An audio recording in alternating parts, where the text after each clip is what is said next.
భర్తను కోల్పోయినా, విడాకులు తీసుకున్నా లేదా ఒంటరిగానే పిల్లలను పెంచుతున్నా అలాంటి సింగిల్ మదర్స్ జీవితంలో ఎన్నో సవాళ్లు ఉంటాయి. అయితే చాలా మందికి తెలియని విషయం ఏంటంటే కొన్ని ప్రభుత్వ పథకాల ద్వారా ఆర్థిక సహాయం, ఆరోగ్య సేవలు, రుణాలు, పిల్లల చదువుకు సాయం వంటి ప్రయోజనాలు పొందే అవకాశం ఉంది. మొదటగా ఆయుష్మాన్ భారత్ ప్రధానమంత్రి జన ఆరోగ్య యోజన అర్హత ఉన్న కుటుంబాలకు ఆసుపత్రి చికిత్స కోసం ఆరోగ్య బీమా కవరేజ్ అందిస్తుంది. ఆదాయ ప్రమాణాలు నెరవేరితే సింగిల్ మదర్స్ కూడా ఈ పథకం కింద ప్రయోజనం పొందవచ్చు. రెండవది ప్రధాన్ మంత్రి ముద్ర యోజన.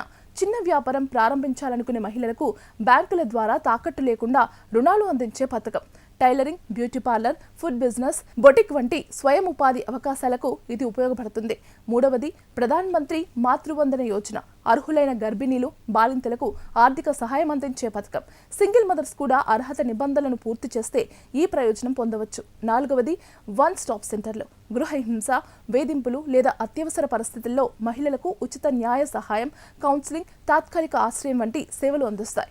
ఐదవది సెల్ఫ్ హెల్ప్ గ్రూపులు. మహిళా సాధికారత పథకాలు.